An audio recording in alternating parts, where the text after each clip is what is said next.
And now, more with Social Women with your hosts, Pat Cruz, Amy Diaz, and Bronwyn Dannenfelser. We're with Jill. Hi, Jill. Hi. Hi, Jill. Welcome. Hello. You told us this is your first radio interview. It is my first time. I'm so excited. I'm excited Really? too because it's Jill. Hello.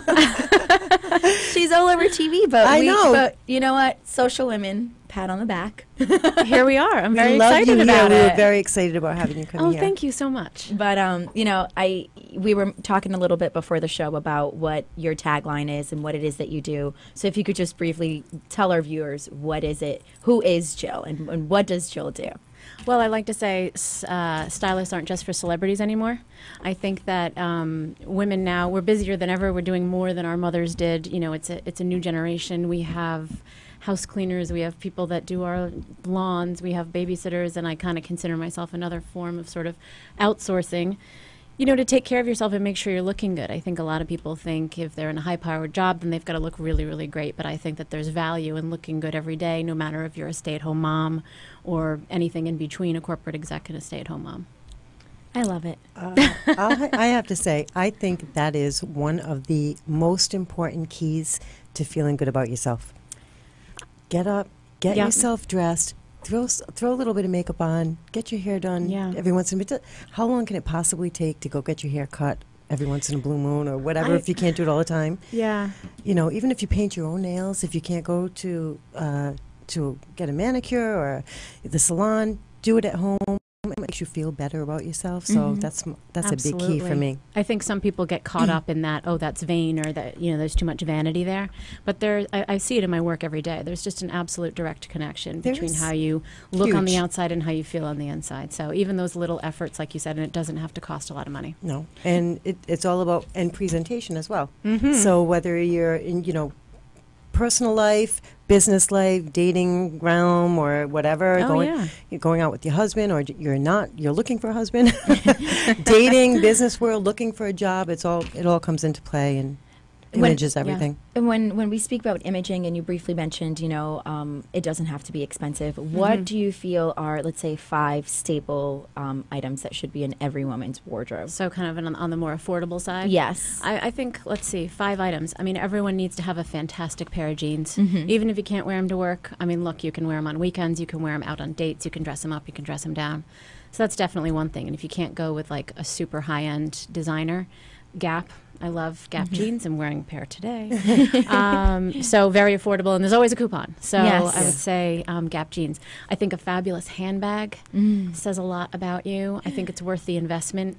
So that may be, you know, a little bit more on the expensive side, but, you know, nothing like a handbag. If you put on 5 or 10 pounds, it doesn't care. Exactly. No, not at all. Neither do shoes. Shoes, jewelry. Yeah, I mean, I would say a statement necklace for sure. I'm big on kind of simple dressing and then adding in some interesting pieces. So, you know, I have little kids at home. You know, I work, I do the mom thing, I do a little bit of everything. So half the time I'm in some form of jeans and a t-shirt. But if I need to run out, maybe a statement necklace, maybe a fun scarf. So accessories, definitely for sure one of the 5. All right, so what's that? 3. 3. Fabulous fall winter boots. I mean, so it was such a great look. It just, you know, it brings together an outfit when you can see like a beautiful pair of leather boots kind of poking outside of your jeans. Pat is the infamous boot web. You're the boot lady. I am. Well, I can't do too much with shoes to begin with, so I have to be in. I can't do the flat thing because I had an accident. I broke the bones of my foot, so I can't even do the other one. So the boots give me the most stability in my foot, so I don't have to bend it. So I'm in boots all the time, and I have to have a heel. So yeah, I'm loving that because I never liked flats to begin with. No, me neither. I mean, look, everyone looks better and slimmer when you have a few extra inches on you. You know. So some people say, well, I tell everyone, they're like, oh, Amy, you're always in heels. I'm like, yes, I was born in them. My mom told me I was born in heels. I love it. So that's 4. All right, so that's 4. And then, you know, going back to my kind of simple thing, a great fitting t-shirt. Yeah. So that seems kind of silly, but as a petite, I'm just under 5'4", and so any women that are under 5'4" and or short-waisted, a great fitting T-shirt can make all the difference. If it's too long, it's going to bunch up and give you a tummy, which nobody wants. See, I always find that I have the most difficult time finding T-shirts that I would feel comfortable wearing, because I feel like that's what happens. If I wear a T-shirt, unless it's really loose or I'm going to the gym, I can't seem to figure out how to wear a T-shirt. Well, you got to find the right one, first of all. So what I was going to say about like petites, I actually hem the bottom of my T-shirts because on a shorter person, or again, a shorter waisted person, it gathers up, it adds to you. So even sometimes tailoring things a couple of inches can make such a big difference. So it's one of those things that I think we want to just all run in and buy kind of like some cheapy T-shirt and throw it on.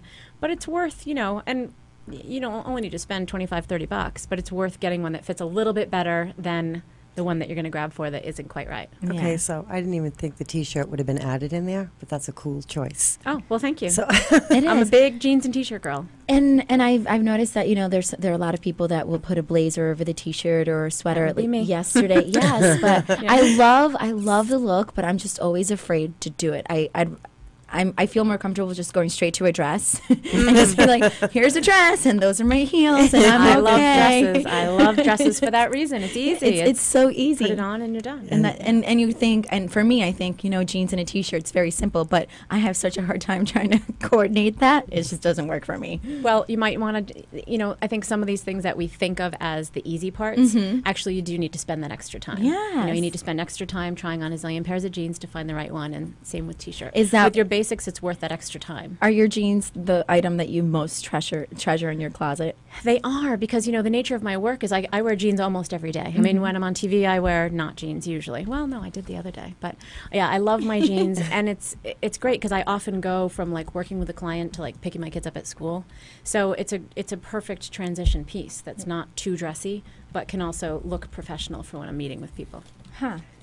Well, we were talking about how you feel inside. How do your best advice for our listeners and viewers when it comes to, at least for me, I walk into my closet every morning and it takes me a few minutes to figure out what it is that I want to wear because of how I'm feeling or what it is that I'm going to do.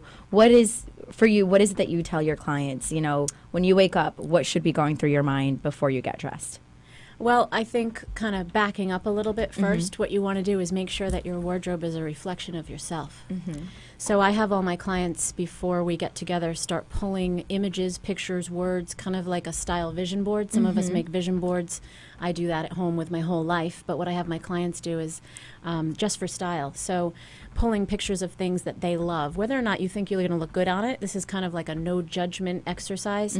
Just pulling the colors, the textures, the things that you love. And then when I meet with the client, there's always a theme. And it's always really, really cool way to get to know someone. Because as far as I'm concerned, I can do my job much better the better I know you. Yes. So then we go through and kind of see the theme, see the colors, see the textures. And often when I meet someone in their home, it's a reflection of their home as well. So it's really, really great to be able to... I never thought about it that way. It's good I always say be deliberate.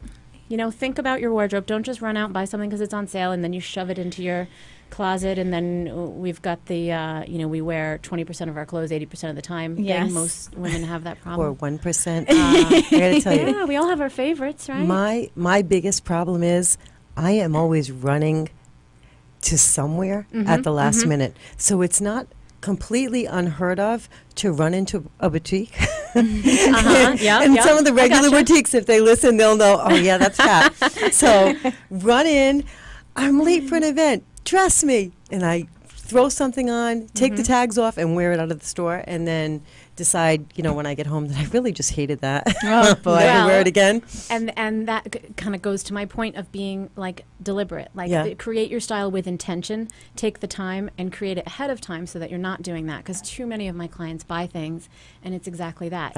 It worked for that one night, for that one date, for that one event, and then it didn't actually fit all that well. Or then you see the photos. Yeah. And you say, yes. what was I thinking? with personal stylist Jill Marinelli. You may have seen her all over TV here in Rhode Island. Everywhere. And, everywhere. But guess what? This is her first radio interview. Woohoo. We are very, very lucky here at Social Women. Thank you so much for joining us. Thank you for having me. So we were chatting a little bit about winter and trends, and that's definitely one that I love because I feel like out of all the seasons, winter is my absolute favorite. Pat, I told you why it's mine. So Pat likes to. I'll cover up. Cover up. Pat likes to cover up. I love Most to skin. layer. Most skin. I love to layer. I love big chunky sweaters. I love wearing boots. The really cool stockings, and I love the fall colors. The warmer, Yeah, I and do too. I feel, I don't know why, I feel sexier Really? with a scarf, and your hair is just nice and crisp and Oh, shiny thank goodness and for no humidity. great hair days. I feel. Yeah. I think I walk a little taller in the winter. Well, that's fantastic. It's good to know what you love. Yeah, so tell me about winter trends and how our listeners can feel the same way I do. All right. Well, that's a tough one because I'm not a huge fan of the winter because there's so much layering and then taking off. And, Oh yeah, take off. No. But what I would say to people as far as like your investment, definitely consider your winter coat an investment piece, especially here in Rhode Island. You know, half the time you never wind up even taking off your coat if you're running around doing errands or if you meet someone for coffee and you're kind of, it's kind of quick. So your winter coat can be like a fantastic look. And even, moms out there, you're dropping your kids off at school. I totally do this, like you wear your yoga pants. Yes. But you throw on some fabulous coat on top and you just look like you're going to work out, but you also look fabulous. So winter coats are huge. That's definitely worth the investment. And when you do cost per wear in a winter coat, you're almost always going to make it really worthwhile. Cost per wear being the total cost of the coat divided by the number of times that you wear it. Most items of clothing, you don't get as many wears as you do an outer. Oh, if I outerwear start doing coat. that in my closet, Your closet. Forget it. Well, it's a good thing to keep in mind, ladies, when you're shopping, etc. Because sometimes that $20 top that you bought on sale that you wore twice, that's a $10 cost per wear. $100 top that you wear 50 times over the course of a few years, $2 per wear. So you need to think as the overall cost of your wardrobe, not just like that $20 shirt is so cheap, because it's actually not if you don't wear it. Okay, well, So the sorry, I biggest just got thing, off on a tangent. That's okay. No, The biggest perfect. thing I just thought of is, will you come shopping with me? That's I what don't I know do, if Pat. I don't know if I want to go shopping now. I don't know if I think I need to empty out my closet. You do. Because well, I why have don't things. we? You know what we should do, Pat? We should have a social women come shop in my closet. Oh, you have no idea. That's what we should do. We should shop in each other's Okay. closet, bring all our stuff in here, So And Do a swap or something. do a swap. if I look in my closet at the row of even Vertigo, I loved Vertigo. Now, not so much. But then that was the suit to wear back a bit. So, $900 a suit, $800 a suit, and they're still sitting there. Yeah. And I haven't touched them in years. I know I never will. And they're sitting there, and I don't want to get rid of it because I say, what an investment that was. And I did get my money worth out Okay. of that. All right. That's good. I absolutely, positively did get my money's worth.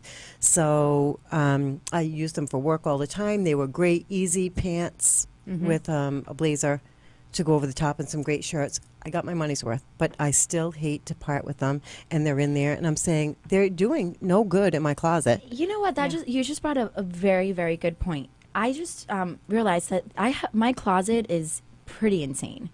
But the reason why I give away clothes all the time to my friends because I'm just like, okay, that's it. I can't deal with this. So I donate them. Actually, I just did a move from one place to the other, and I literally donated 5 big black garbage bags from BJ's because I was like, I can't deal with that. But there's certain pieces that I just can't part ways with, even though I haven't worn them in years. And I'm just like, why do I do that? Why do people do that? Well, there's a couple of things. So there's the emotional component, which I suspect is yours, and then there's the whole I spent all this money on these Well, pieces. mine is emotional too because all right. It can be both. just, you know, All right, I get it's it. a little emotional because I say, gee, it was a good time. Yeah, When I good was, memories, It was absolutely. great memories. It was, starting, I'm talking 17 years ago, starting my photography business and just starting out with pageant people. And it was a great time starting Yeah. to travel all over the country. I loved it. So I think that's part of it too, that I'm keeping it. Well, to address these issues. Yes, please do. So what I do with my clients is I teach them how to create an active closet. What I consider an active closet is a closet full of clothing that you wear, that fits you, and that flatters you. Not all this stuff from 17 years ago that you have because you spent a lot of money on it. Not all this stuff that's emotional. So, and I'm not mean. I'm not a full-on sort of Stacey London. I'm not going to yell at you and stuff. But there are certain things. You know, I've had clients. Oh, I wore that dress to my rehearsal dinner. It's it's dated. I'm never going to wear it again. But I want to keep it. Okay, fine. So get a bin from Target and put your emotional attachments in the bin from Target and put it in your basement. Don't keep it in your closet because what you really want to do is have your closet be very simplified and look like a boutique. You don't want to root through all that stuff from years ago. You want to, I favor kind of the European aesthetic of having fewer pieces of clothing of nicer quality and then just mixing and matching and accessorizing and all that. I started doing that, which I realized that's actually really good way of wearing. It's pretty economical, actually, It if you're is. able to invest in certain pieces and just getting more wear. And it makes it much easier to get dressed because you're not rooting through the 80% to get to the same things that you wear anyway. So just face it, if you're not wearing it. Some people say if you haven't worn it in a year, but if you haven't worn it in 17 years, Pat. Yeah, no, I can't. They're not so bad. I have. Well, Jill, I have. But before we break and before we say goodbye to you, just really quickly, Yes. New Year's Eve, holidays, parties. Is this the time for us to go a little more creative? Wild. Yes, Extravagant. extravagant. Absolutely. If not New Year's Eve, Glitter. then when? Glitter, sequins. My advice is just keep in mind the party that you're attending. Okay, I've seen people attend work kind of holiday parties and really take it too far. So if it's a work thing, just take it down a notch. If you're going to show a little cleavage, don't show any legs. If you're going to show some leg, keep it all balanced as far as what you're showing. And that's probably a good rule of thumb in general. Yes. Don't show any cleavage. Sorry about that. Got that down? yeah, Larry, no leg either. Sorry. I'll try not to unless I Okay. shave. But absolutely have fun with it, and just keep it consistent with the event that you're attending. That's my best advice. Now, if I know our listeners are going to want to get in touch with you, what is the best way that they can do that? Well, you can find me online at jmstylist.com, and everything Which about me is there. Is a great website, by the way. Thank Yes. you so Very much. easy to navigate. I Thank fell you. in love when I went to it, and I already said to myself, okay, when we get done, I need to set up to some Oh, kind of good. an appointment to have her come in and go through. And you can be you can be. We'll bring our the, cameras. the cameras. We'll we bring can our do that. cameras to go through our closets with Jill. No, It see, takes a while. I can have you be the Stacey London and yell at me, and because I'll do it. I'll get rid of what I I have don't to. need to yell. Oh, don't I get me will wrong. I can be get firm. rid of- I'll be firm. She'll be firm. I'm but just not kind. mean. I Exactly. just Firm, need but kind. someone to say, Pat, are you kidding me? Get rid of it. Well, thank you so much, Jill, for Thank being you. with us Thank you, today. Jill. Thank you.